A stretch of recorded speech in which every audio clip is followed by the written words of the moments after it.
Kamis seperti biasa. Dan hal ini informasi yang akan kami sampaikan untuk Anda penting sekali untuk ikut berinteraksi yang pasti di fanpage Facebook PP Peduli seputar infeksi saluran pernapasan akut.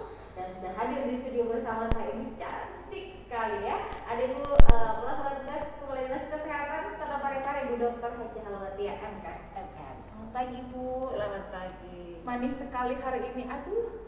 Alhamdulillah, itu salah satu modal saya. Amin, insya Allah saya selalu terinspirasi nih dengan semangatnya beliau ya. Dan hari ini temanya seperti yang sudah saya utarakan baru saja seputar ISPA, dan langsung saja Bu Dokter bisa disampaikan kepada pemirsa di rumah karena orang bingung nih sekarang, saya ISPA apa kena virus corona ya? Silakan Ibu. Assalamualaikum warahmatullahi wabarakatuh. Pemirsa TV Peduli dimanapun berada, baik, terima kasih atas waktu yang diberikan untuk menyampaikan beberapa hal kepada warga kita, warga saya, khususnya di Kota Parepare ini. Hari ini adalah temanya seperti apa itu ISPA sebenarnya. Jadi ISPA itu bisa menyerang kepada seluruh umur, tidak mengenal, ya. Namun yang sering lebih mudah terkena infeksi saluran pernapasan bagian atas itu sama terhadap anak-anak. Anak-anak ya. Jadi kalau terhadap orang dewasa itu memang biasa kena juga, sering juga kena, tetapi lebih sering kita temukan orang yang perokok itu terhadap ISPA orang dewasa. Tapi anak, lansia itu jauh lebih mudah kenanya.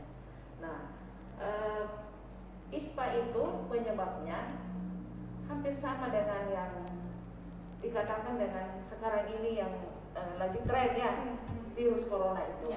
Karena gejalanya itu hampir 100% sama. Gejala ISPA itu. Jadi terhadap ISPA disebabkan oleh ada dua jenis penyebabnya, yaitu disebabkan oleh virus itu sendiri, kemudian disebabkan oleh bakteri itu sendiri. Nah, kalau kita berbicara masalah virus, nah inilah mungkin yang lagi tren sekarang kita bicarakan, bagaimana menjaga diri, bagaimana membuat kita ini bisa sehat, ya, karena penyakit ini gejalanya adalah flu, batuk, demam, kemudian ISPA juga kadang-kadang tiba-tiba muncul ketika kita capek, ketika kita habis bepergian jauh, itu bisa saja ISPA-nya langsung sakit tenggorokan, badan terasa lemas. Nah, ini yang kita khawatirkan memang terhadap anak dan lansia. Kenapa terhadap anak dengan lansia? Anak itu sepertinya dia belum bisa mengetahui dirinya seperti apa kalau kita sakit. Ya, daya tahan tubuh juga. Karena daya tahan tubuhnya dia boleh dikatakan bahwa ya kalau kita bicara yang itu kan anak belum berdosa ya. Kadang-kadang dia masih semangat walaupun dia sudah terpapar panas dan sebagainya, dia masih bisa bermain. Tapi ketika orang tua kategori lansia itu agak sulit karena daya tahan tubuh menurun, kemudian seperti misalnya mau beraktivitas agak lemas, lesu, ya seperti itu kalau lansia. Dan penyebab utamanya kalau kita berbicara virus itu penyebarannya, apa yang kita selalu edukasi terhadap masyarakat ini, bahwa hindarilah tempat-tempat yang keramaian, kemudian kita harus menghindari orang yang mengalami ISPA itu sendiri, seperti misalnya mereka infeksi saluran pernapasan bagian atas, kan gejala awalnya itu flu, batuk, beringus. Nah, kita menghindari itu karena ketika dia bersin bisa penyebarannya melalui hempasan air liur atau apa ya, droplet ya itu seperti itu kalau penyebarannya. Kemudian orang yang mengalami ISPA itu menyentuh benda-benda, kemudian kita datang menyentuh juga, atau sesamanya anak-anak datang menyentuh, itu juga bisa menyebabkan penyebaran terhadap orang lain. Jadi seperti itu. Jadi sebenarnya secara garis besar ini proses penyebaran penularan dari ciri-cirinya seperti virus corona ya, Bu Gadis ya? Iya, seperti virus corona. Hanya saja gejalanya itu ada yang lebih menekan kalau virus corona. Seperti apa secara spesifik Ibu Gadis? Seperti halnya begini. Kalau orang infeksi saluran pernapasan bagian atas, bernapasnya itu memang agak sesak, tetapi dia masih bisa melakukan aktivitas. Tetapi ketika virus corona yang menyerang, saya nggak mengerti juga ya, karena alhamdulillah kita juga, kami juga ini masih itu. Hanya saja ini berdasarkan dengan wawancara dari pasien. Dadanya itu terasa penuh, kemudian agak sulit memang bernapas. Nah itu perbedaannya itu. Sesaknya, sesaknya yang berbeda, kemudian suhu tubuhnya juga yang berbeda. Kalau penyakit corona, suhu tubuh itu 38, mereka masih bisa jalan. Mereka masih bisa jalan. Kalau flu biasa, itu infeksi saluran pernapasan biasa, itu mereka kadang-kadang sudah lemas. Itu karena dia kan memang sih sama-sama menyerang ke paru-paru. Satu menyerangnya menimbulkan penimbunan cairan. Sedangkan kalau infeksi biasa ya seperti misalnya yang dikategorikan bronkitis, pneumonia, pneumonia biasa ya itu seperti itu. Oke, baik. Tapi kalau misalnya Ibu, kalau pasien yang tiba-tiba kan datang dengan keluhan seperti tadi, saya demam, batuk, pilek, suhu tubuh di atas 38. Bagaimana kemudian memilah antara ini ISPA biasa, kemudian ini harus melakukan rapid test lebih lanjut, jangan sampai ini dia ODP seperti itu. Bagaimana Ibu Gadis, silakan. Perbedaannya sangat jelas, sangat jelas ya. Karena kalau penyakit infeksi karena corona itu memang hasil fotonya pneumonia itu penimbunan cairan, ya. Sedangkan kalau pneumonia hasil laboratoriumnya menunjukkan bahwa bukan pneumonia biasa ya. Itu berarti bukan corona, bukan corona itu sudah jelas. Nah inilah yang sering masyarakat mengatakan bahwa saya ini kan tidak sakit, kok tiba-tiba dibilangin corona. Jadi seperti itu. Jadi sebenarnya perbedaannya jauh. Justru malah kelihatan nampak lebih parah ISPA dibanding corona itu sendiri. Ya sebetulnya kalau kita berbicara ISPA, ya itu kan penyakit dari dulu ya, cuman sekarang kan sudah ditemukan obatnya, sehingga orang tidak perlu lagi menakuti tentang ISPA itu. ISPA, infeksi saluran pernapasan bagian atas, itu juga mengarah ke TBC. Ya, jadi kalau itu dibiarkan akan arahnya ke TBC, namun TBC itu sekarang kan tidak perlu ditakuti karena sudah punya obat. Ya, kalau corona ini yang belum ditemukan obatnya, sehingga kita sebagai petugas kesehatan sangat takut karena kita lihat penyebarannya memang sangat dahsyat. Ya, berbeda dengan ISPA biasa, penyebarannya itu tidak seperti corona sekarang. Jadi seperti itu. Jadi ada cerita kemarin ini ada warga, salah satu warga yang sudah tinggal di Parepare, tetapi kartu KTP-nya berasal dari luar Jawa ya. Jadi mereka hanya datang mengambil surat keterangan berbadan bebas corona, karena sekarang kan aturan pemerintah bahwa tidak boleh naik pesawat ketika itu barang tidak ada. Jadi datang di rumah sakit Adi Makassau, dilakukan pemeriksaan, di rapid, ternyata reaktif. Ya, dia reaktif. Nah, dia sempat mengamuk. Di wilayah Parepare ini Bu? Di wilayah Parepare. Jadi kemarin itu seharian kita berburu kayak buru rusa, ya. Tidak jauh dari lokasi ini. Baik. Jadi kemarin kami hampir seharian di lokasi ini, ya. Karena ya saya nggak tahu kenapa sampai yang bersangkutan itu tidak menerima, ya. Padahal ini tujuannya kami bagaimana membuat dia sehat, bagaimana membuat warga Parepare itu tidak kena dari dia, tuh, karena dia di sini dan dia itu salah satu pegawai rumah tangga ya, saya istilahkan dia pegawai rumah tangga, tapi dia mau pulang ternyata positif dan hasil fotonya menunjukkan bahwa sudah mengarah ke situ. Oke. Ya, tapi kemarin kita dapat di salah satu gudang, dia sembunyi di dalam. Baik. Jadi sempat sudah ada di rumah sakit, sekarang alhamdulillah. Dan sudah ada sementara dirawat. Sudah sementara dirawat. Tapi kondisi terakhir dari yang bersangkutan dari pasien ini seperti apa, Bu Dokter? Dia kategori OTG, orang tanpa gejala. Makanya dia tidak mau menerima. Dia tidak mau menerima karena dia sama sekali tidak ada keluhan. Tetapi mungkin ya, saya menganggap bahwa ibu itu mungkin fisiknya kuat, imunnya bagus, dan tidak merasakan apa-apa sehingga dia tidak menerima.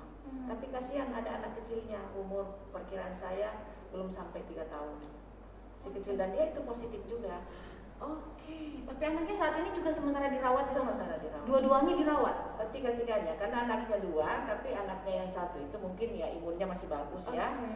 Dia masih negatif kemarin, tapi insya Allah mungkin seminggu ini kita akan lakukan juga pemeriksaan lengkap buat anaknya yang 1 itu. Oke, jadi tiga ibu, 2 anak sementara dirawat di rumah sakit.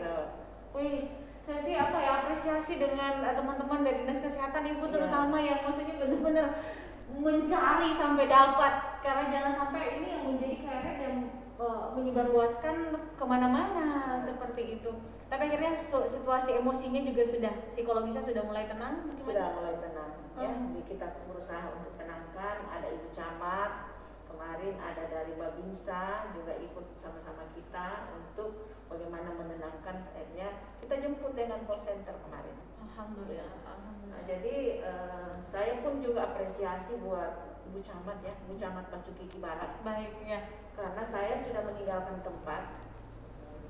Saya sudah meninggalkan tempat menuju ke kantor. Ternyata saya panggil dia bilang tidak, firasat saya Bu, beliau itu ada di sini. Jadi dia tidak tinggalkan ibu itu ya. Jadi dia hampir 3 jam di sekitar lokasi itu. Ternyata mungkin si ibu itu sudah sudah bagaimana? Mungkin anaknya nangis ya di dalam satu kamar, di dalam kamar itu nangis, sempat ngintip. Begitu ngintip, didatangi, dia kunci, oh berarti dia ini. Jadi saya juga kasih jempol kemarin ini kan Ibu Camat karena dia betul-betul dia yang dapat, terus dia telepon saya, bukan dia sudah ada di sini, oh ya tunggu saya. Masya Allah, ini kolaborasi yang apik sekali yang pasti ini tidak terlepas dari semua stakeholder, Ibu Kadis, Babinsa, terutama Ibu Camat yang feelingnya kuat, firasatnya kuat, dan akhirnya bisa ditemukan daripada 3 pasien baru, dan kita harap mudah-mudahan hasil rapidnya nanti, hasil swabnya negatif mudah-mudahan ya, dan bisa cepat recovery. Baik, kita jeda dulu saudara, jangan kemana-mana, selepas ini saya masih akan segera kembali.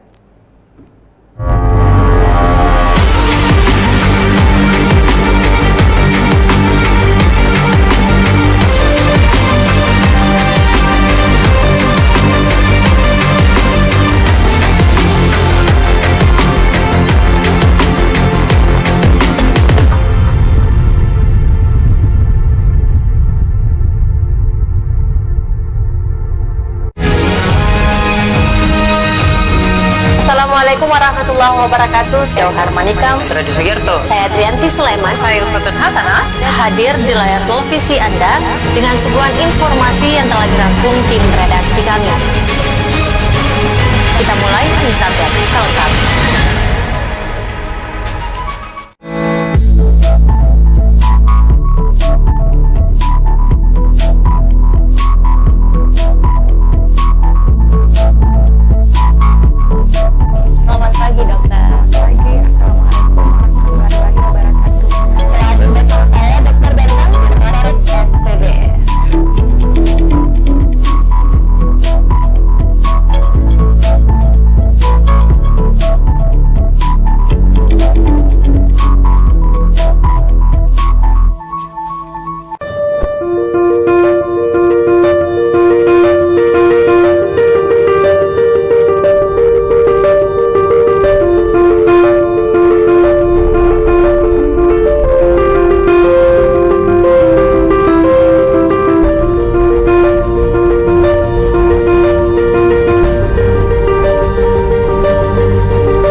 Mari kenalan lebih dekat dengan kami. Klik tombol like di Facebook fanpage Radio Peduli 96,9 FM dan live streaming di rpp.pareparekota.go.id atau dengarkan kita juga melalui aplikasi Radio. Download aplikasinya di Play Store secara gratis. On your radio, on your mobile, and online. Your number one hit music station. 96.9 Radio Peduli FM.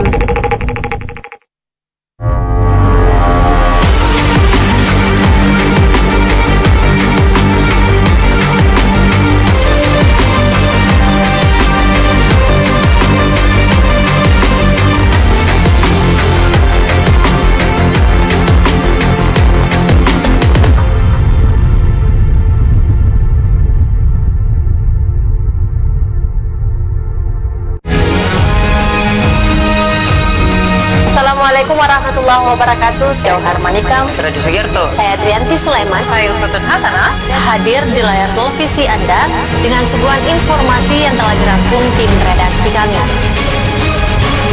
Kita mulai news update selengkapnya.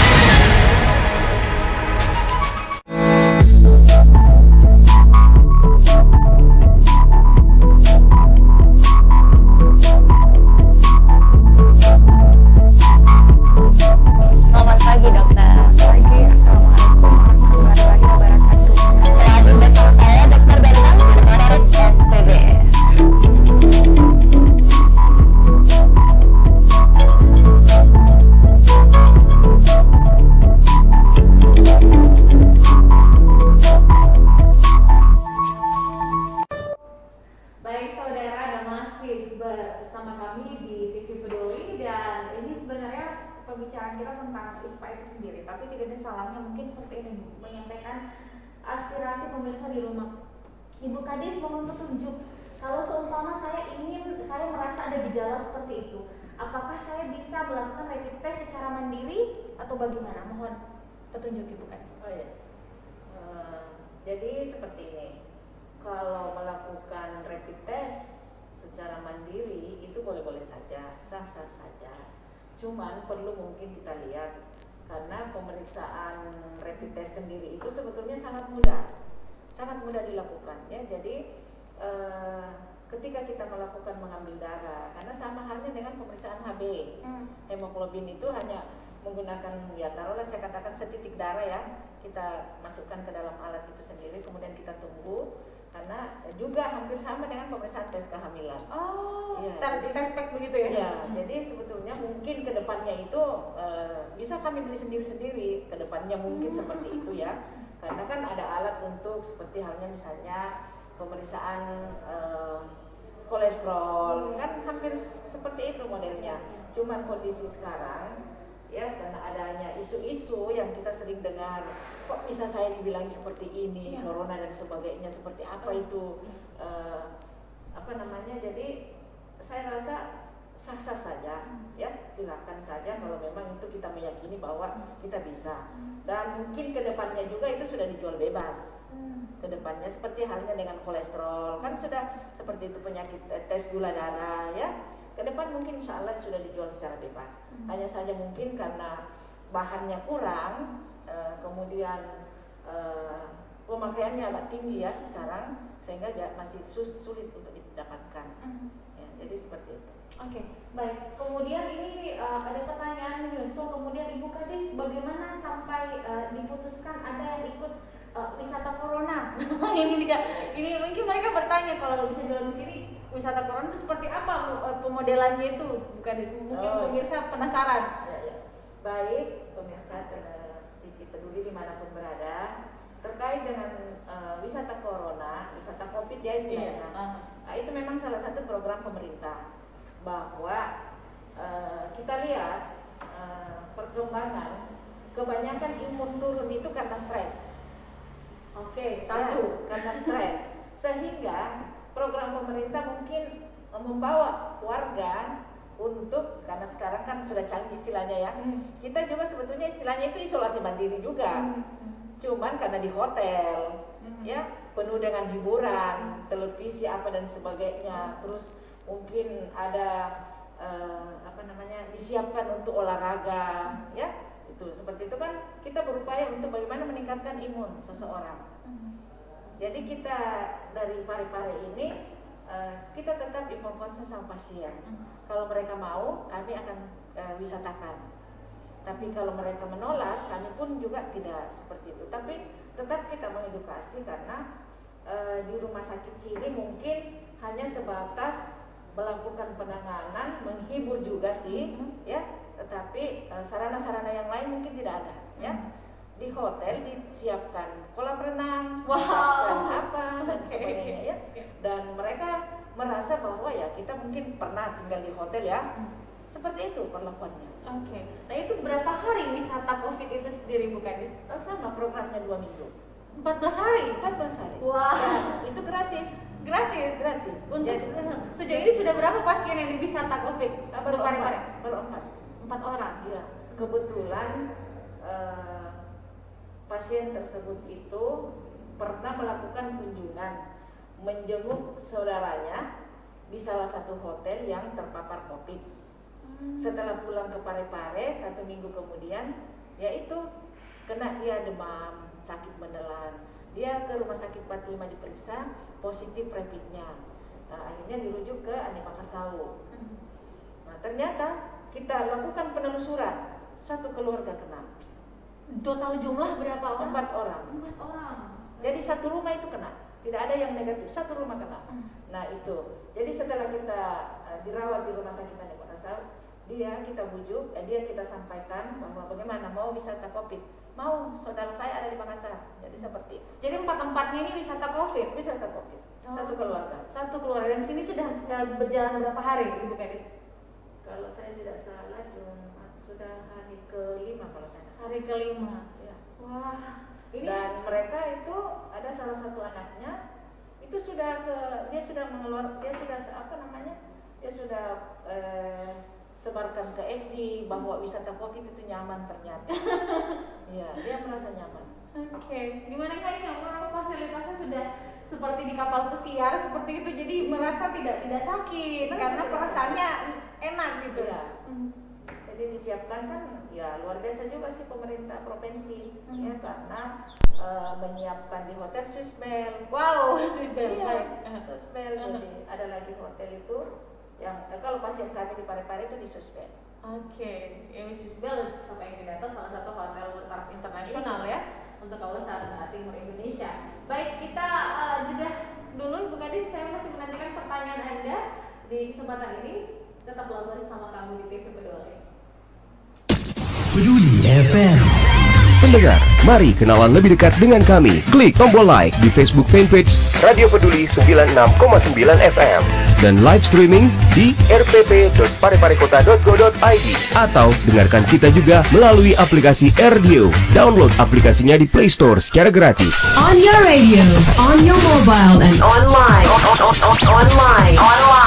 Your number 1 hit music station 96.9 Radio Peduli FM.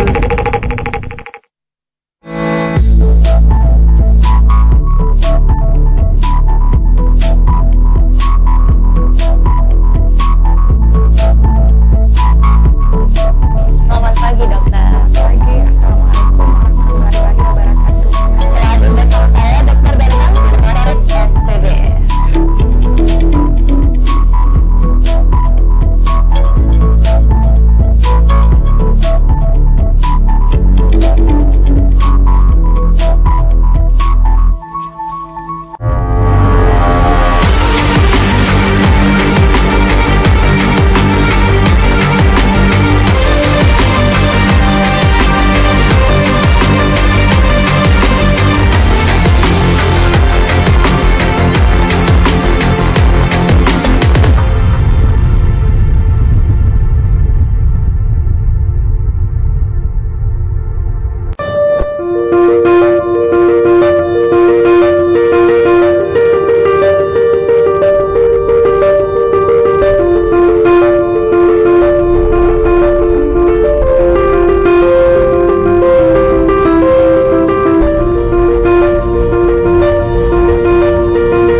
warahmatullahi wabarakatuh. Saya Harmanikam. Sudah Sugiarto. Saya Trianti Sulaiman. Saya Uswatun Hasanah.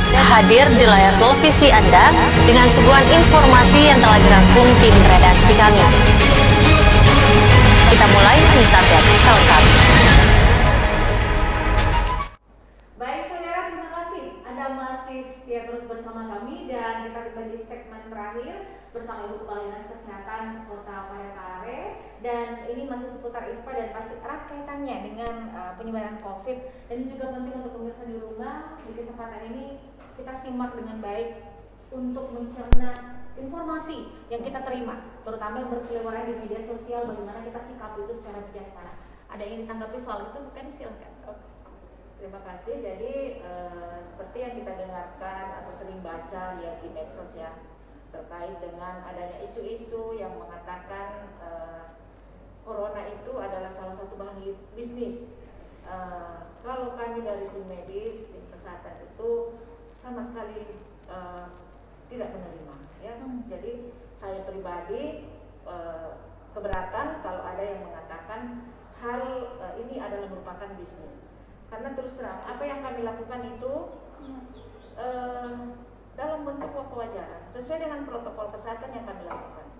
Kami punya pedoman untuk turun ke lapangan, kami punya pedoman untuk mengedukasi warga. Jadi tidak semerta-merta itu kami melakukan merekayasa. Nah, jadi ada alat ukur yang kita pakai, seperti halnya yang tadi saya katakan bahwa pemeriksaan tes itu sama halnya dengan pemeriksaan tes kehamilan. Tes kehamilan kita lakukan kan kelihatan hasilnya, bukan kami merekayasa. Nah, begitupun dengan pemeriksaan virus corona ini, ada hasilnya, jelas-jelas di situ. Berbeda dengan kalau misalnya tidak ada hasil. Begitupun di foto, ada hasilnya. Jadi apakah itu warga masyarakat Parepare itu mengatakan itu adalah bisnis? Bukan. Bukan, sama sekali bukan. Jadi saya pribadi keberatan kalau dikatakan itu lahan bisnis, karena betul-betul kami melakukan secara protap. Ada protap dari Kementerian Kesehatan yang kita harus lakukan, ada dari WHO yang harus kita lakukan. Jadi tidak. Kami tujuannya adalah bagaimana membuat warga Parepare itu bisa sehat. Karena kami memang khususnya di lapangan ya, di Dinas Kesehatan itu, sekarang saya istilahkan saya adalah pemburu, karena ketika ada warga yang kena virus corona dirawat di Parepare, saya akan hubungi dikena di luar KTP Parepare, saya lakukan komunikasi kepada dimanapun dia punya KTP itu. Seperti halnya kemarin ada warga yang ke Parepare ambil surat keterangan orang Senjai. Baik. Saya telepon kepala dinasnya, tolong dijemput karena mereka positif. Jadi dijemput. Nah, seperti itu. Jadi di mana letak kebohongan kami? Tidak ada, saya rasa, karena kami punya bukti dan itu kami siap untuk mempertanggungjawabkan. Siapapun yang ngomong audit atau ngomong apa, kami siap. Karena ada hasil yang kami bisa tunjukkan bahwa ini loh kamu positif, ini negatif. Bukti kemarin BPD kan? Betul. BPD kami sudah lakukan kemarin stretching, melakukan pengukuran suhu tubuh, melakukan desinfektan. Kemudian kami pun juga melakukan pemeriksaan rapid. Alhamdulillah, karena tidak ada ya tidak juga kita mungkin dia negatif lantas kami mau bilang positif, kan tidak mungkin. Dari 41 karyawannya, 42 dengan yang bersangkutan ini satu, dia semua negatif. Masa kita mau bilang positif kalau tidak positif? Jadi ada hasil yang kita bisa pertanggungjawabkan dimanapun itu. Karena datanya jelas. Karena datanya jelas dan kami melakukan sesuai dengan protap. Jadi seperti itu. Ada pedoman yang kaidah yang dipatuhi. Ya. Dan itu bukan persoalan perasaan atau tiba-tiba kayaknya ya. Kayaknya karena ada alat, yang digugunakan. Ya, baik. Nah, ini kembali lagi tema kita seputar infeksi saluran pernafasan akut, apalagi ini memang adalah penyakit musiman dan apalagi situasi cuaca tanah air memang saat ini sangat tidak konsisten, hujan tiba-tiba panas dan angin juga tidak bersahabat di beberapa titik. Bagaimana kemudian kita menjaga kondisi tubuh ibu supaya tetap sehat, bukan hanya ISPA-nya tapi terhindar dari COVID-19. Silakan. Oke. pemirsa TV Peduli dimanapun berada. Jadi saya menghimbau kepada seluruh masyarakat, khususnya warga Parepare itu agar tetap menjaga kesehatan, ya, menjaga kesehatan dalam artian mengkonsumsi mungkin vitamin atau mengkonsumsi bahan makanan yang memang sifatnya itu adalah membuat kita bertenaga, kita membuat kita sehat, karena tidak mesti selalu mengkonsumsi obat. Banyak saya rasa banyak tumbuh-tumbuhan yang tumbuh di kota Parepare ini yang bisa kita jadikan salah satu obat. Misalnya daun kelor, ya, kita bisa rebus kemudian kita minum, itu juga menambah daya tahan tubuh, ya. Jadi jangan mesti selalu mengkonsumsi obat, karena obat kita tahu itu adalah racun juga, ya. Jadi perlu kita hati-hati juga terhadap penggunaan obat.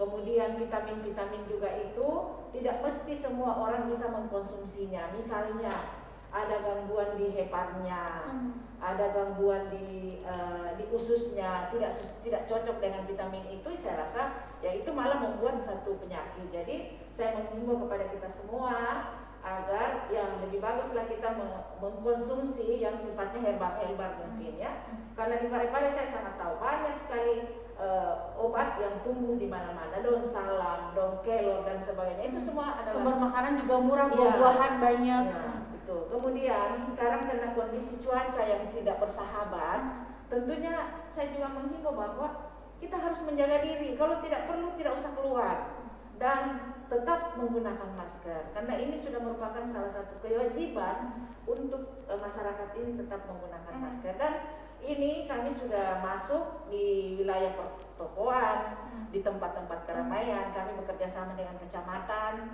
ya, dengan pihak Satpol PP, kemudian Dinas Perhubungan itu sendiri, Dinas Kominfo itu kami sudah jalin kerjasama, karena yang turun ini adalah gugus Parepare. Bahkan di kita siaran pun semua teman-teman, kameramen, MCR, saya sendiri, ibu harus menggunakan masker, dan itu wajib untuk saat ini. Sudah merupakan suatu kewajiban. Karena kenapa?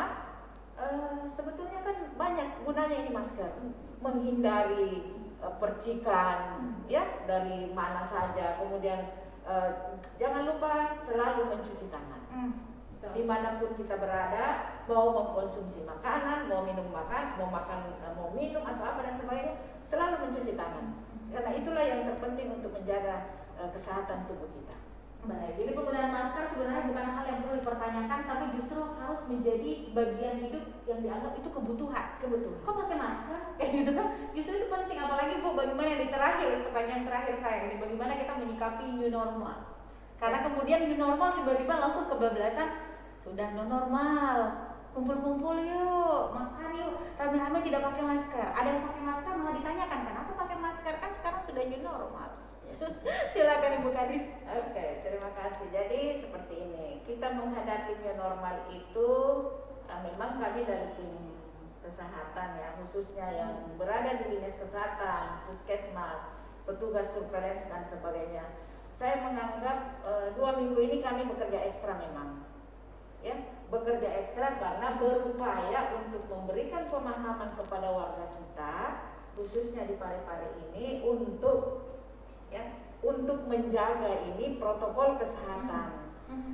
Walaupun ini ada yang sudah dikatakan new normal, berarti kita mulai hidup kembali, tetapi perlu menjaga diri dan tetap memperhatikan protokol kesehatan. Saya kira itu di itu yang dikatakan mungkin new normal, ya.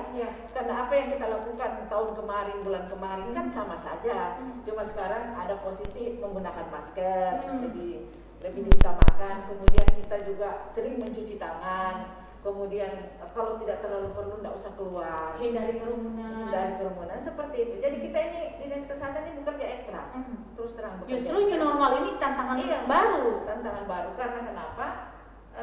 Itu tadi, ketika mereka tidak pahami apa itu new normal, mereka tidak pahami seperti apa kita mau bekerja sekarang.